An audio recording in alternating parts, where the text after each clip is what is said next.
चरकसंहिता चिकित्सास्थानम् 28 वातव्याधिचिकित्सितम्। अथातो वातव्याधिचिकित्सितं व्याख्यास्यामः इति स्माह भगवान् आत्रेयः। वायुरायुर्बलं वायुर्धाता शरीरिणां वायुर्विश्वमिदं सर्वं प्रभुर्वायुश्च कीर्तितः। अव्याहतगतिर्यस्य स्थानस्थः प्रकृतौ स्थितः वायुः स्यात्सोऽधिकै जीवेद् वीतरोगः समाः शतम्। प्राणोदानसमानाख्य व्यानापानैः सपञ्चधा देहं तन्त्रयते सम्यक् स्थानेष्वव्याहतश्चरन्। स्थानं प्राणस्य मूर्धोरः कण्ठजिह्वास्य नासिकाः ष्ठीवनक्षवथूद्गार श्वासाहारादिकर्म च।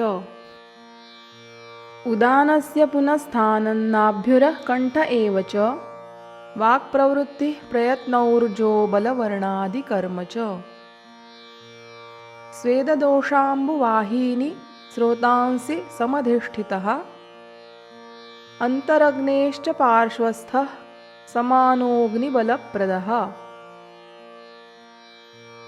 देहं व्याप्नोति सर्वन्तु व्यानः शीघ्रगतिर्नृणां गतिप्रसारणाक्षेप निमेषादिक्रियः सदा। वृषणौ बस्तिमेढ्रै च नाभ्यूरुवंक्षणौ गुदम् अपानस्थानमन्त्रस्थः शुक्रमूत्रशकृन्ति च।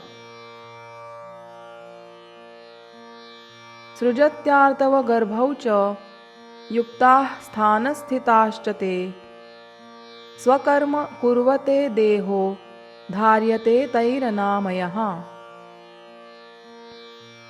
विमार्गस्था ह्ययुक्ता वा रोगैः स्वस्थानकर्मजैः शरीरं पीडयन्त्येते प्राणानाशु हरन्ति च।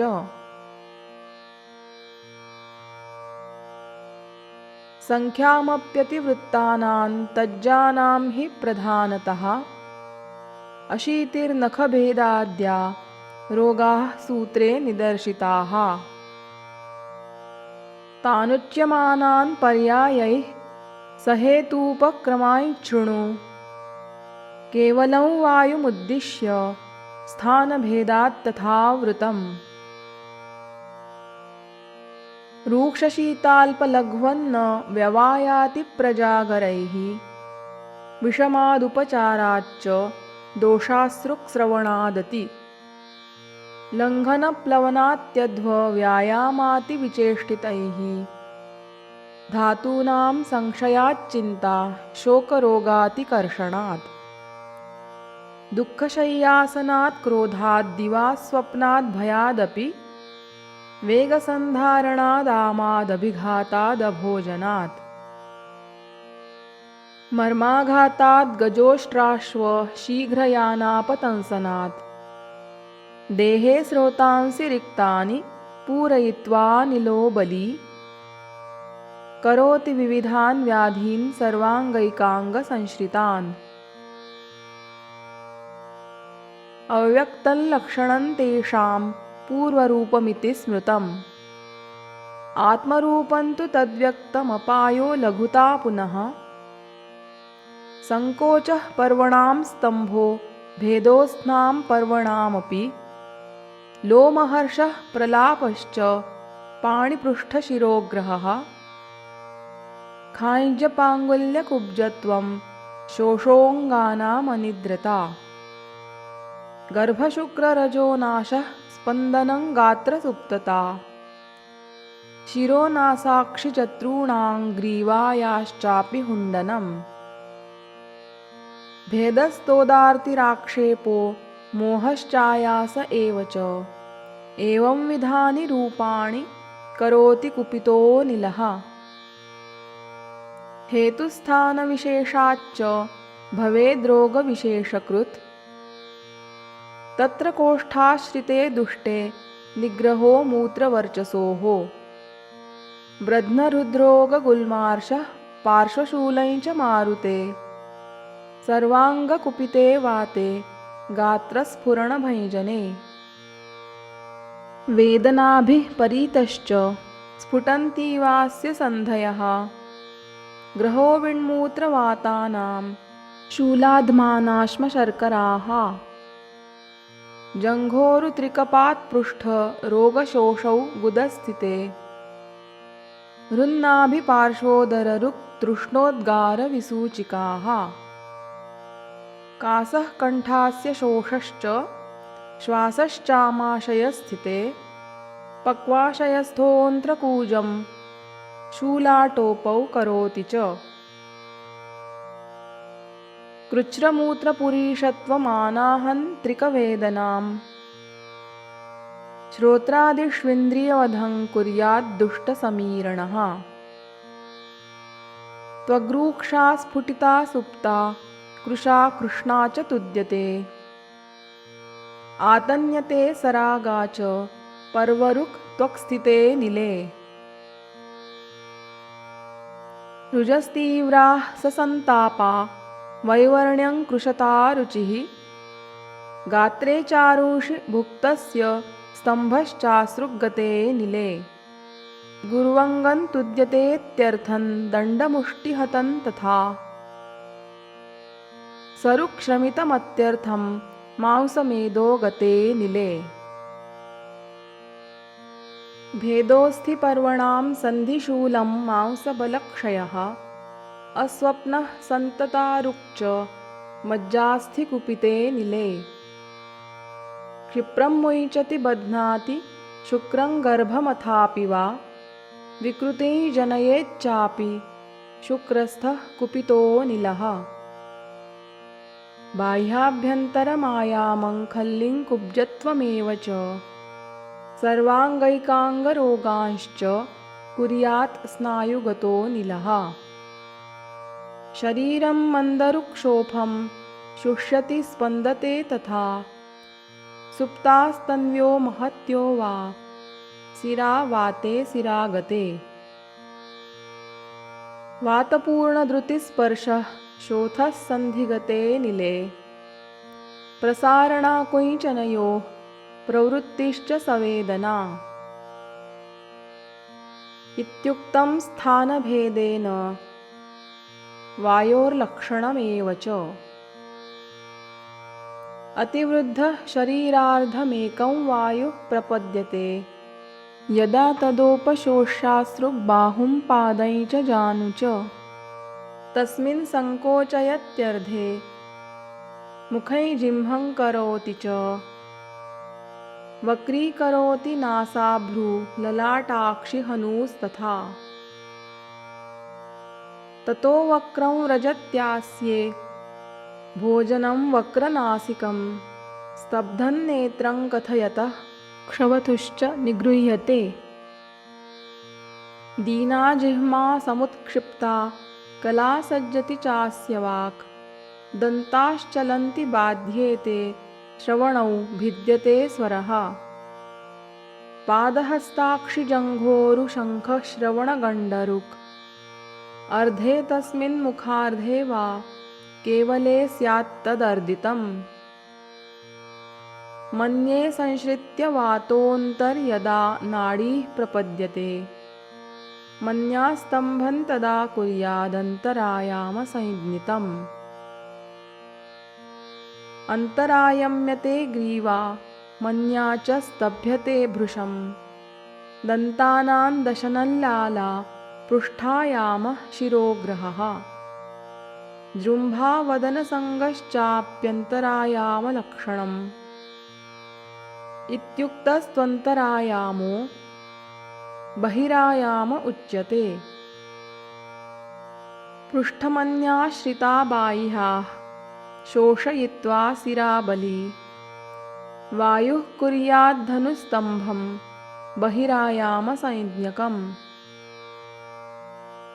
चापवन्नाम्यमानस्य पृष्ठतो नीयते शिरः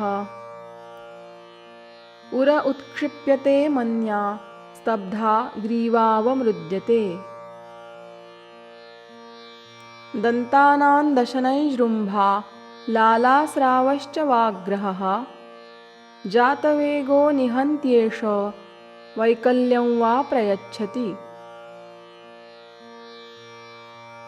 हनुमूले स्थितो बन्धात् संश्रयत्यनिलो हनु विवृतास्यत्वमथवा कुर्यात् स्तब्धमवेदनम्।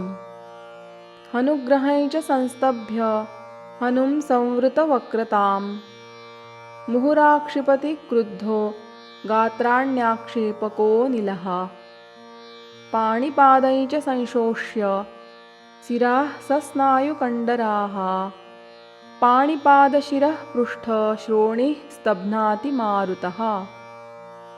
दण्डवत्स्तब्धगात्रस्य दण्डकः सोऽनुपक्रमः स्वस्थः स्यादर्दितादीनां मुहुर्वेगे गते गते।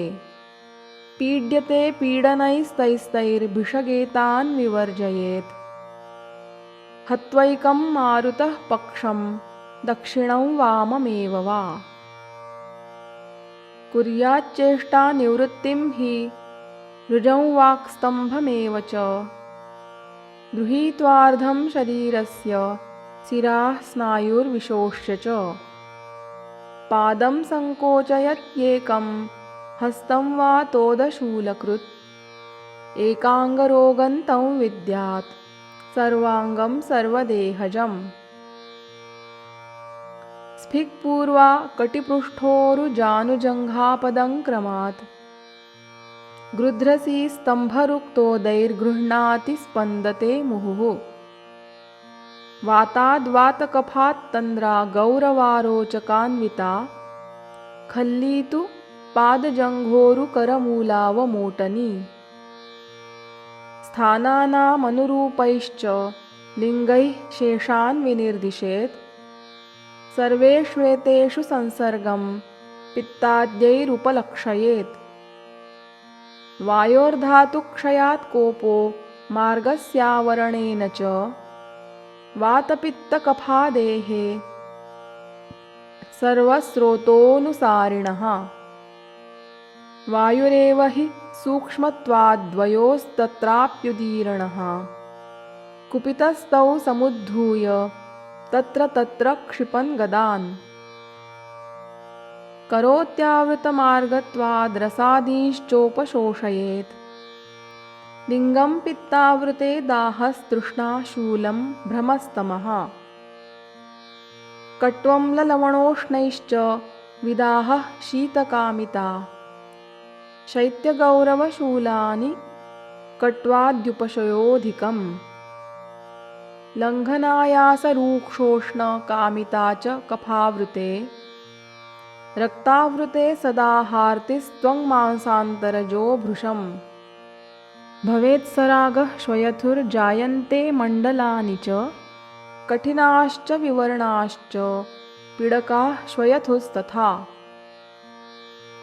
हर्षः पिपीलिकानां च संचार इव मांसगे चलः स्निग्धो मृदुः शीतः शोफोऽङ्गेष्वरुचिस्तथा। आढ्यवात इति ज्ञेयः सकृच्छ्रो मेधसावृतः स्पर्शमस्नावृते तूष्णं पीडनै चाभिनन्दति। सम्भज्यते सीदति च सूचीभिरिव तुद्यते मज्जावृते विनामः स्याज्जृम्भणं परिवेष्टनम्। शूलन्तु पीड्यमाने च पाणिभ्यां लभते सुखं शुक्रावेगोऽतिवेगो वा निष्फलत्वं च शुक्रगे। भुक्ते कुक्षौ च रुग्जीर्णे शाम्यत्यन्नावृते निले मूत्राप्रवृत्तिरात्मानं बस्तौ मूत्रावृते निले। वर्चसोऽतिविबन्धोऽधः स्वे स्थाने परिकृन्तति व्रजत्याशु जरां स्नेहो भुक्ते चानह्यते नरः। चिरात् पीडितमन्नेन दुःखं शुष्कं सकृत्सृजेत् श्रोणीवंक्षणपृष्ठेषु ऋग्विलोमश्च मारुतः। अस्वस्थं हृदयै चैव वर्चसा त्वावृते निले सन्धिच्युतिर्हनुस्तम्भः कुञ्चनं कुब्जतार्दितः पक्षाघातोऽङ्गसंशोषः पङ्गुत्वं खुडवातता स्तम्भनैचाढ्यवातश्च रोगा मज्जास्थिगाश्च ये एते स्थानस्य गाम्भीर्याद्यत्नात् सिद्ध्यन्ति वा न वा नवान् बलवतस्त्वेतान् साधयेन्निरुपद्रवान् क्रियामतः परं सिद्धां वातरोगापहां शृणु केवलं निरुपस्तम्भमादौ स्नेहैरुपाचरेत् वायुं सर्पिर्वसातैलमज्जपानैर्नरन्ततः स्नेहक्लान्तं समाश्वास्य पयोभिः स्नेहयेत् पुनः यूषैर्ग्राम्याम्बुजानूपरसैर्वा स्नेहसंयुतैः पायसैः कृशरैः साम्ललवणैरनुवासनैः नावनैस्तर्पणैश्चान्नैः सुस्निग्धं स्वेदयेत्ततः स्वभ्यक्तं स्नेहसंयुक्तैर्नाडीप्रस्तरसङ्करैः तथान्यैर्विविधैः स्वेदैर्यथा योगमुपाचरेत् स्नेहाक्तं स्विन्नमङ्गन्तु वक्रं स्तब्धमथापि वा शनैर्नामयितुं शक्यं यथेष्टं शुष्कदारुवत् हर्षतोदरुगायाम शोथस्तम्भग्रहादयः स्विन्नस्याशु प्रशाम्यन्ति मार्दवै चोपजायते स्नेहश्च धातून् संशुष्कान् पुष्णात्याशु प्रयोजितः बलमग्निबलं पुष्टिं प्राणांश्चाप्यभिवर्धयेत् असकृत्तं पुनः स्नेहैः स्वेदैश्चाप्युपपादयेत् तथा स्नेहमृदौ कोष्ठे न तिष्ठन्त्यनिलामयाः यद्यनेन सदोषत्वात् कर्मणा न प्रशाम्यति मृदुभिः स्नेहसंयुक्तैरौषधैस्तं विशोधयेत् घृतं तिल्वकसिद्धं वा सातलासिद्धमेव वा पयसैरण्डतैलं वा पिबेद्दोषहरं शिवं स्निग्धाम्ललवणोष्णाद्यैराहारैर्हि मलश्चितः स्रोतो बद्ध्वानिलं रुन्ध्यात् तस्मात्तमनुलोमयेत् दुर्बलो यो विरेच्यः स्यात् तन्निरूहैरुपाचरेत्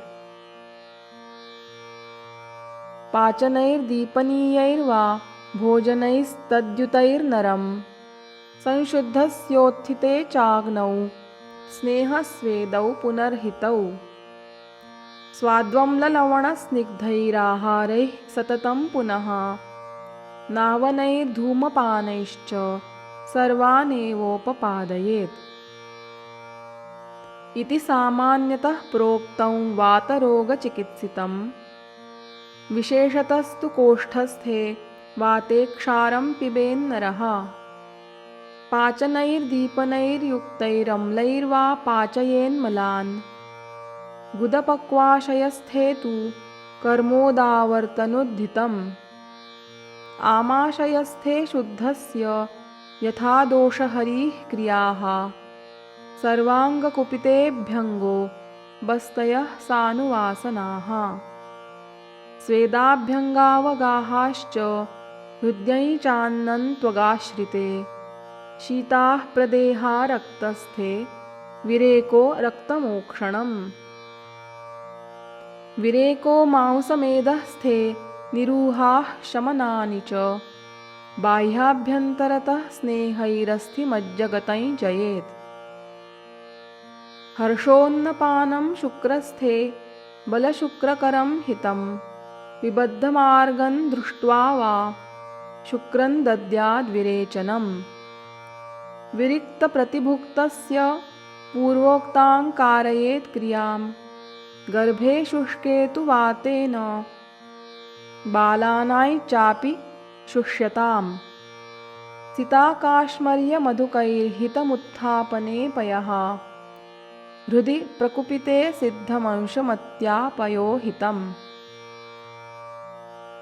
मत्स्यान्नाभिप्रदेशस्थे सिद्धान् बिल्वशलाटुभिः वायुना वेष्ट्यमाने तु गात्रे स्यादुपनाहनम् तैलं सङ्कुचितेऽभ्यङ्गो माशसैन्धवसाधितं बाहुशीर्षगते नस्यं पानै चौत्तरभक्तिकम् बस्तिकर्म त्वधो नाभेः शस्यते चावपीडकः अर्दितेनावनं मूर्ध्नि तैलन्तर्पणमेव च नाडीस्वेदोपनाहाश्चाप्यानूपपिशितैर्हिताः स्वेदनं स्नेहसंयुक्तं पक्षाघाते विरेचनम् अन्तराकण्डरागुल्फं सिराबस्त्यग्निकर्म च गृध्रसीषु प्रयुञ्जीत खल्यान्तूष्णोपनाहनम्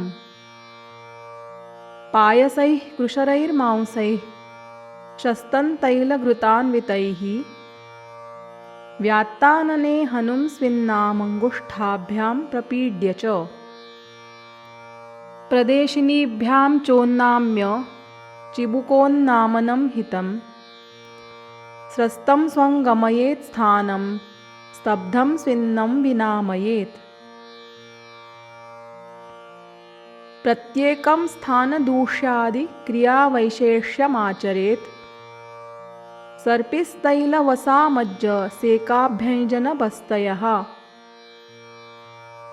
स्निग्धाः स्वेदानिवातैः च स्थानं प्रावरणानि च रसाः पयांसि भोज्यानि स्वाद्वम्ललवणानि च बृहणैयच्च तत्सर्वं प्रशस्तं वातरोगिणां बलायाः पञ्चमूलस्य दशमूलस्य वा रसे अजशीर्षाम्बुजानूपमांसादपिशितैः पृथक् साधयित्वा रसान् स्निग्धान् दध्यम्लव्योषसंस्कृतान् भोजयेद्वातरोगार्तं तैर्व्यक्तलवणैर्नरम् एतैरेवोपनाहांश्च पिशितैः सम्प्रकल्पयेत् घृततैलयुतैः साम्लैः क्षुण्णस्विन्नैरनस्थिभिः पत्रोत्क्वाथपयस्तैलद्रोण्यः स्युरवगाहने स्वभ्यक्तानां प्रशस्यन्ते सेकाश्चानिलरोगिणाम् आनूपौदकमांसानि दशमूलं शतावरीम् कुलत्थान् बदरान् माशान् स्तिलान् रास्नाय्यवान् बलाम् वसादध्यारनालाम्लैः सह कुम्भ्यां विपाचयेत् नाडीस्वेदं प्रयुञ्जीत पिष्टैश्चाप्युपनाहनम् तैश्च सिद्धं घृतं तैलमभ्यङ्गं पानमेव च मुस्तं किण्वन्तिलाः कुष्ठं सुराह्वल्लवणन्नतं दधिक्षीरचतुःस्नेहैः सिद्धं स्यादुपनाहनम् उत्कारिकावेसवारक्षीरमाशतिलौदनैः एरण्डबीजगोधूमयवकोलस्थिरादिभिः सस्नेहैः सरुजङ्गात्रमालिप्य बहलं भिषक् एरण्डपत्रैर्बध्नीयाद् रात्रौ कल्यं विमोक्षयेत् क्षीराम्बुना ततः सिक्तं पुनश्चैवोपनाहितं मुञ्चेद्रात्रौ दिवाबद्धैः चर्मभिश्च सलोमभिः फलानां तैलयोनीनामम्लपिष्टान् सुशीतलान् प्रदेहानुपनाहांश्च गन्धैर्वातहरैरपि पायसैः कृशरैश्चैव कारयेत् स्नेहसंयुतैः रूक्षशुद्धानिलार्तानामतः स्नेहान् प्रचक्ष्महे विविधान् विविधव्याधिप्रशमायामृतोपमान् द्रोणेऽम्भसः पचेद्भागान् दशमूलाच्चतुष्फलान् यवकोलकुलत्थानां भागैः प्रस्थोन्मितैः सह पादशेषे रसे पिष्टैर्जीवनीयैः सशर्करैः। तथा खर्जूरकाश्मर्य द्राक्षाबदरफल्गुभिः सक्षीरैः सर्पिषः प्रस्थः सिद्धः केवलवातनुत्। निरत्ययः प्रयोक्तव्यः पानाभ्यञ्जनबस्तिषु चित्रकन्नागरं रास्नां पौष्करं पिप्पलीं शटीम्। पिष्ट्वा विपाचयेत् सर्पिर्वातरोगहरं परं बलाबिल्वश्रुते क्षीरे घृतमण्डं विपाचयेत्।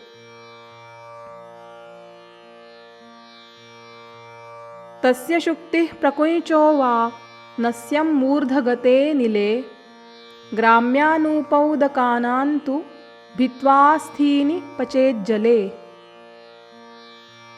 तं स्नेहं दशमूलस्य कषायेण पुनः पचेत् जीवकर्षभका स्फोता विदारी कपिकच्छुभिः। वातघ्नैर्जीवनीयैश्च कल्कैर्द्विक्षीरभागिकम् तत्सिद्धन्नावनाभ्यङ्गात् तथा पानानुवासनात्। सिरापर्वास्थिकोष्ठस्थं प्रणुदत्याशु मारुतम् ये स्युः प्रक्षीणमज्जानः क्षीणशुक्रौजसश्च ये। बलपुष्टिकरं तेषामेतत् स्यादमृतोपमम् तद्वत्सिद्धा वसा नक्र मत्स्यकूर्मचुलूकजा। प्रत्यग्रा विधिनानेन नस्यपानेषु शस्यते प्रस्थः स्यात् त्रिफलायास्तु कुलत्थकुडवद्वयम्। कृष्णगन्धात्वगाढक्योः पृथक् पञ्चफलं भवेत् रास्नाचित्रकयोर्द्वे द्वे दशमूलं फलोन्मितम्। जलद्रोणे पचेत्पादशेषे प्रस्थोन्मितं पृथक् सुरारनालदध्यं ल सौवीरकतुषोदकम्।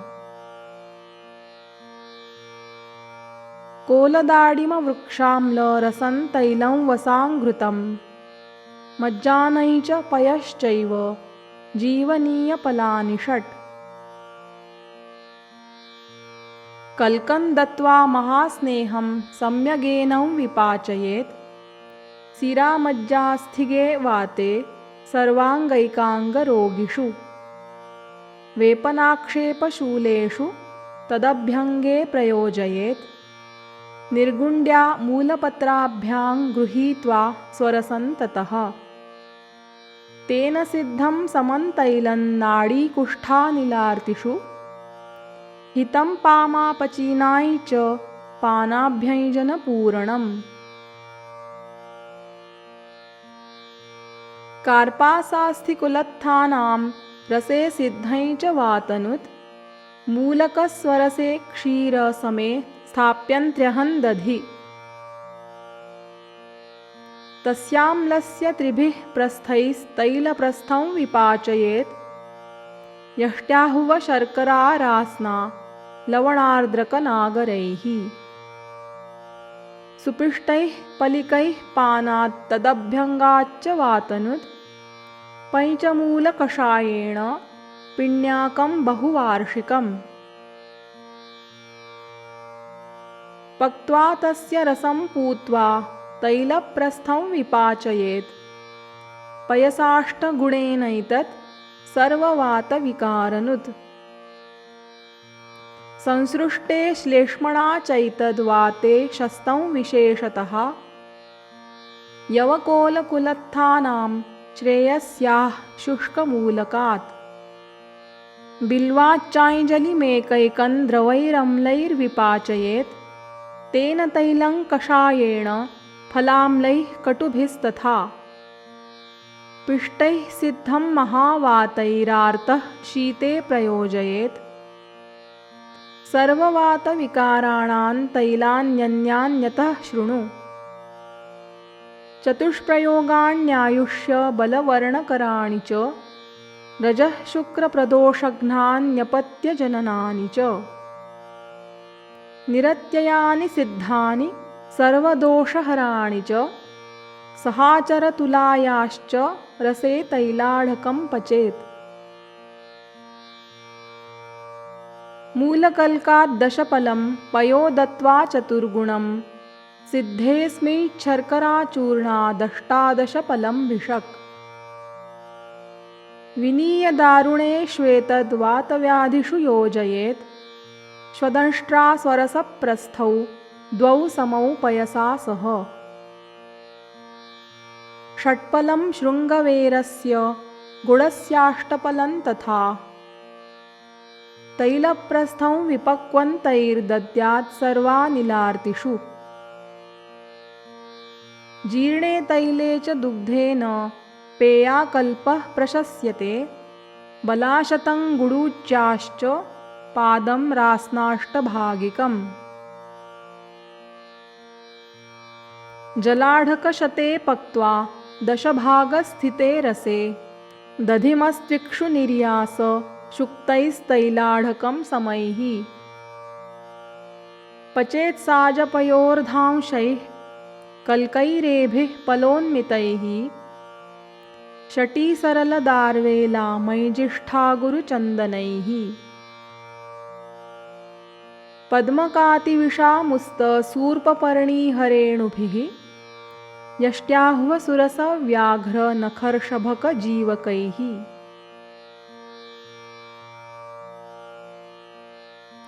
पलाशरसकस्तूरीनलिकाजातिकोशकैः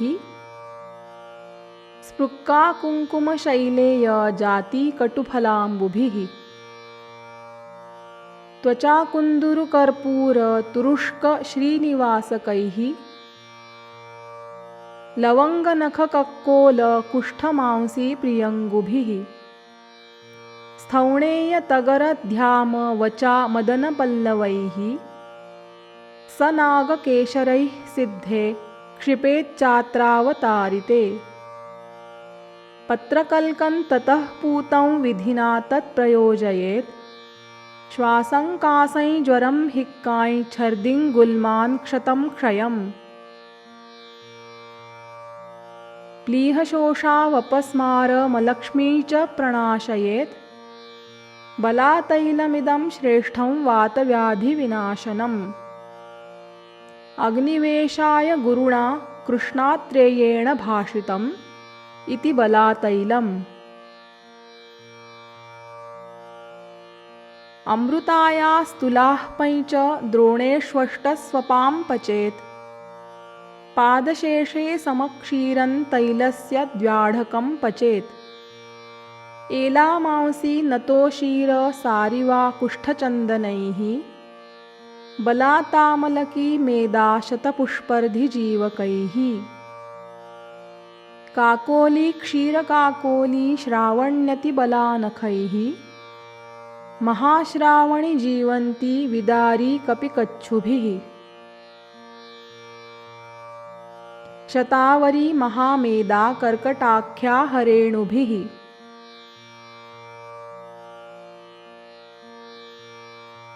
वचा गोक्षुरकैरण्डरास्नाकाला सहाचरैः वीराशल्लकिमुस्तत्वक् पत्रर्षभकबालकैः।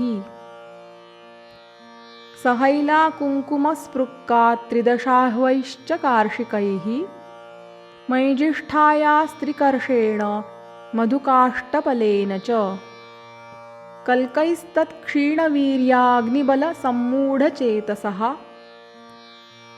उन्मादारत्यपस्मारैरार्तांश्च प्रकृतिं नयेत्। वातव्याधिहरं श्रेष्ठं तैलाग्र्यममृताह्वयम् कृष्णात्रेयेण गुरुणा भाषितं वैद्यपूजितम् इत्यमृताद्यं तैलम्। रास्नासहस्रनिर्यूहे तैलद्रोणं विपाचयेत् गन्धैर्हैमवतैः पिष्टैरेलाद्यैश्चानिलार्तिनुत्। कल्पोऽयमश्वगन्धायां प्रसारण्यां बलाद्वये क्वाथकल्कपयोभिर्वा बलादीनां पचेत् पृथक् इति रास्नातैलम्। मूलकस्वरसङ्क्षीरं तैलं दध्यम्लकाञ्जिकं तुल्यं विपाचयेत् कल्कैर्बलाचित्रकसैन्धवैः। पिप्पल्यतिविषारास्ना चविकागुरुशिग्रुकैः भल्लातकवचाकुष्ठ स्वदंष्ट्रा विश्वभेषजैः। पुष्कराह्वशटीबिल्व शताह्वानतदारुभिः तत्सिद्धं पीतमत्युग्रान् हन्ति वातात्मकान् गदान् इति मूलकाद्यन्तैलम्। वृषमूलगुडूच्योश्च द्विशतस्य शतस्य च चित्रकात् साश्वगन्धाच्च क्वाथे तैलाढकं पचेत्। सक्षीरं वायुना भग्ने दद्याज्जर्जरिते तथा प्राक्तैलावापसिद्धं च भवेदेतद्गुणोत्तरम् इति वृषमूलादितैलम्। रास्नाशिरीषयष्ट्याह्व शुण्ठी सहचरामृताः स्योनाकदारुशम्पाकहयगन्धात्रिकण्टकाः एषान् दशफलान् भागान् कषायमुपकल्पयेत्। ततस्तेन कषायेण सर्वगन्धैश्च कार्षिकैः दध्यारनालमाशाम्बुमूलकेक्षुरसैः शुभैः पृथक्प्रस्थोन्मितैः सार्धं तैलप्रस्थं विपाचयेत्। प्लीहमूत्रग्रहश्वासकासमारुतरोगनुत् एतन्मूलकतैलाख्यं वर्णायुर्बलवर्धनम् इति मूलकतैलम्। यवकोलकुलत्थानां मत्स्यानां शिग्रुबिल्वयोः रसेन मूलकानां च तैलं दधिपयोन्वितम्। साधयित्वाभिषग्दद्यात् सर्ववातामयापहम् लशुनस्वरसे सिद्धं तैलमेभिश्च वातनुत्। तैलान्येतान् ऋतुस्नातामङ्गनां पाययेत च पीत्वान्यतममेषां हि वन्ध्यापि जनयेत् सुतम्। यच्च शीतज्वरे तैलमगुर्वाद्यमुदाहृतम् अनेकशतशस्तच्च सिद्धं स्याद् वातरोगनुत्। वक्ष्यन्ते यानि तैलानि वातशोणितकेऽपि च तानि चानिलशान्त्यर्थं सिद्धिकामः प्रयोजयेत्। नास्ति तैलात् परं किञ्चिदौषधं मारुतापहं व्यवायुष्णकुरुस्नेहात् संस्कारात् बलवत्तरम्। गणैर्वातहरैस्तस्माच्छतशोऽथ सहस्रशः सिद्धं क्षिप्रतरं हन्ति सूक्ष्ममार्गस्थितान् गदान्। क्रिया साधारणी सर्वा संसृष्टे चापि शस्यते वाते पित्तादिभिः स्रोतस्वावृतेषु विशेषतः। पित्तावृते विशेषेण शीतामुष्णान् तथा क्रियां व्यत्यासात् कारयेत् सर्पिर्जीवनीयै च शस्यते। धन्वमांसं यवाः शालिर्यापनाः क्षीरवस्तयः विरेकः क्षीरपानै च पञ्चमूलीबलाश्रितम्।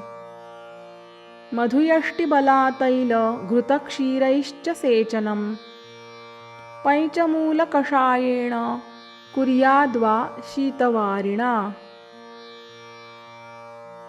कफावृते यवान्नानि जाङ्गलामृगपक्षिणः स्वेदास्तीक्ष्णानिरूहाश्च वमनं सविरेचनम्। जीर्णं सर्पिस्तथा तैलं तिलसर्षपजं हितं संसृष्टे कफपित्ताभ्यां पित्तमादौ विनिर्जयेत्। आमाशयगतं मत्वा कफं वमनमाचरेत्। पक्वाशये विरेकन्तु पित्ते सर्वत्रगे तथा स्वेदैर्विष्यन्दितः श्लेष्मा यदा पक्वाशये स्थितः। पित्तं वा दर्शयेल्लिङ्गं बस्तिभिस्तौ विनिर्हरेत्। श्लेष्मणानुगतं वातमुष्णैर्गोमूत्रसंयुतैः। निरूहैः पित्तसंसृष्टं निर्हरेत् क्षीरसंयुतैः। मधुरौषधसिद्धैश्च तैलैस्तमनुवासयेत्। शिरोगते तु सकफे धूमनस्यादिकारयेत्। हृते पित्ते कफे यः स्यादुरः स्रोतोऽनुगोनिलः। सशेषः स्यात् क्रिया तत्र कार्या केवलवातिकी। शोणितेनावृते कुर्याद्वातशोणितकीं क्रियाम्। प्रमेहवातमेदोऽग्निमामवाते प्रयोजयेत्। स्वेदाभ्यङ्गरसक्षीरस्नेहा मांसावृते हिताः। महास्नेहोऽस्थिमज्जस्थे पूर्ववद्रेतसावृते। अन्नावृते तदुल्लेखः पाचनन्दीपनल्लघु। मूत्रलानि तु मूत्रेण स्वेदाः सोत्तरवस्तयः। शकृता तैलमैरण्डं स्निग्धोदावर्तवत्क्रिया। स्वस्थानस्थो बलीदोषः प्राक्तं स्वैरौषधैर्जयेत्। वमनैर्वा विरेकैर्वा बस्तिभिः शमनेन वा। इत्युक्तमावृते वाते पित्तादिभिर्यथायथम्। मारुतानां हि पञ्चानामन्योन्यावरणे शृणु। लिङ्गं व्याससमासाभ्यामुच्यमानं मया नघ। प्राणो वृणोत्युदानादीन् प्राणं वृण्वन्ति तेऽपि च। उदानाद्यास्तथान्योन्यं सर्व एव यथाक्रमं। विंशतिर्वर्णान्येतान्युल्बणानां परस्परम्।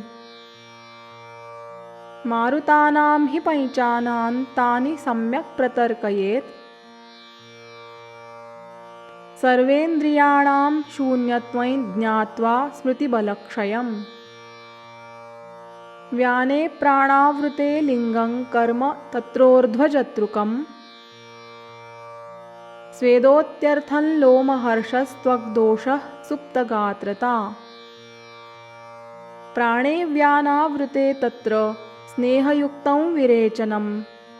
प्राणावृते समाने स्युर्जडगद्गदमूकताः। चतुष्प्रयोगाः शस्यन्ते स्नेहास्तत्र सयापनाः। समानेनावृते पाने ग्रहणी पार्श्वहृद्गदाः। शूलै चामाशये तत्र दीपनं सर्पिरिष्यते। शिरोग्रहः प्रतिश्यायो निःश्वासोच्छ्वाससंग्रहः। हृद्रोगो मुखशोषश्चाप्युदाने प्राणसंवृते। तत्रोर्ध्वभागिकं कर्म कार्यमाश्वासनं तथा। कर्मौजो बलवर्णानान्नाशो मृत्युरथापि वा। उदानेनावृते प्राणे तं शनैः शीतवारिणा। सिञ्चेदाश्वासयेच्चैनं सुखं चैवोपपादयेत्। ऊर्ध्वगेनावृते पाने छर्दिश्वासादयो गदाः। स्युर्वाते तत्र बस्त्यादि भोज्यं चैवानुलोमनम्। मोहोल्पोऽग्निरतिसार ऊर्ध्वगे पानसंवृते। वाते स्याद्वमनं तत्र दीपनं ग्राहि चाशनम्। वम्याध्मानमुदावर्त गुल्मार्तिपरिकर्तिकाः। लिङ्गं व्यानावृते पाने तं स्निग्धैरनुलोमयेत्। अपानेनावृते व्याने भवेद्विण्मूत्ररेतसाम्। अतिप्रवृत्तिस्तत्रापि सर्वं सङ्ग्रहणं मतम्। मूर्च्छातन्द्रा प्रलापोऽङ्गसादोऽग्न्योजो बलक्षयः। समानेनावृते व्याने व्यायामो लघुभोजनं स्तब्धताल्पाग्निता स्वेदश्चेष्टा हानिर्निमीलनम् उदानेनावृते व्याने तत्र पथ्यं मितं लघु पैचान्योन्यावृतानेवं वातान् बुध्येत लक्षणैः येषां स्वकर्मणां हानिर्वृद्धिर्वावरणे मता यथा स्थूलं समुद्दिष्टमेतदावरणेष्टकम् सलिङ्गभेषजं सम्यग् बुधानां बुद्धिवृद्धये स्थानान्यावेक्ष्य वातानां वृद्धिं हानि च कर्मणाम् द्वादशावरणान्यन्यान्यभिलक्ष्य भिषग्जितम् कुर्यादभ्यञ्जनस्नेहपानबस्त्यादि सर्वशः क्रममुष्णमनुष्णं वा व्यत्यासादवचारयेत् उदानै योजयेदूर्ध्वमपानै चानुलोमयेत् समानं शमयेच्चैव त्रिधा व्यानं तु योजयेत् प्राणो रक्ष्यश्चतुर्भ्योऽपि स्थाने ह्यस्य स्थितिर्ध्रुवा स्वं स्थानं गमयेदेवं वृतानेतान् विमार्गगान्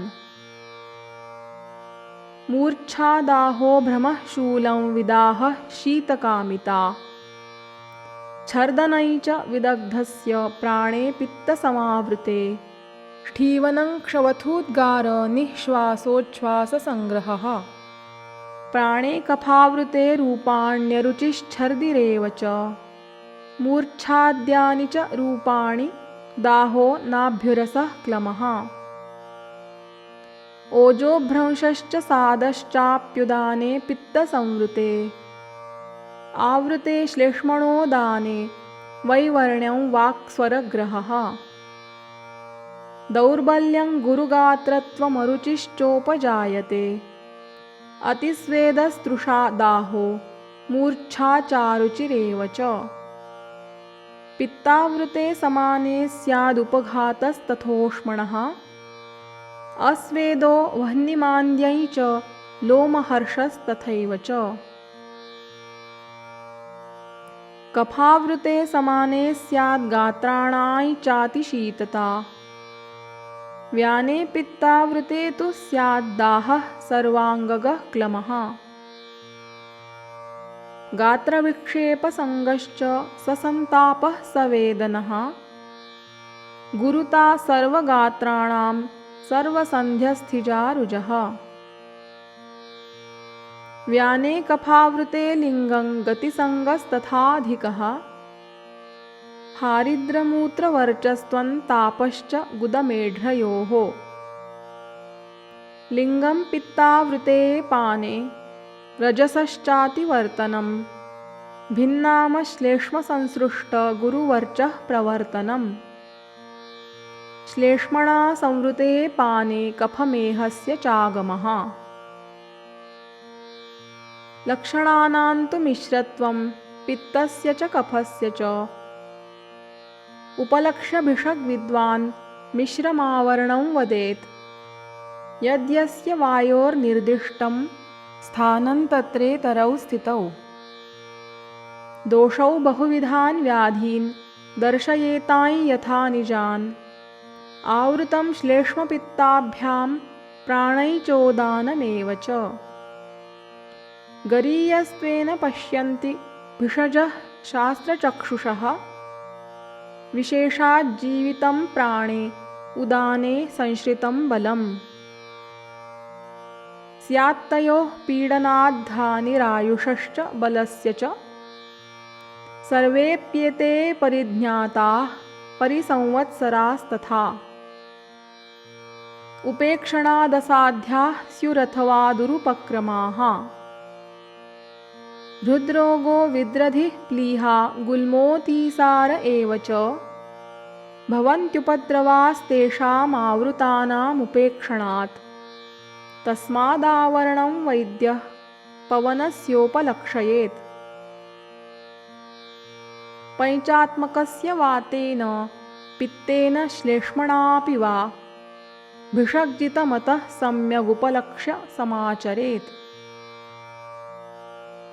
अनभिष्यन्दिभिः स्निग्धैः स्रोतसां शुद्धिकारकैः कफपित्ताविरुद्धैः यद्यच्च वातानुलोमनम् सर्वस्थानावृतेऽप्याशु तत्कार्यं मारुते हितं यापनाबस्तयः प्रायो मधुराः सानुवासनाः।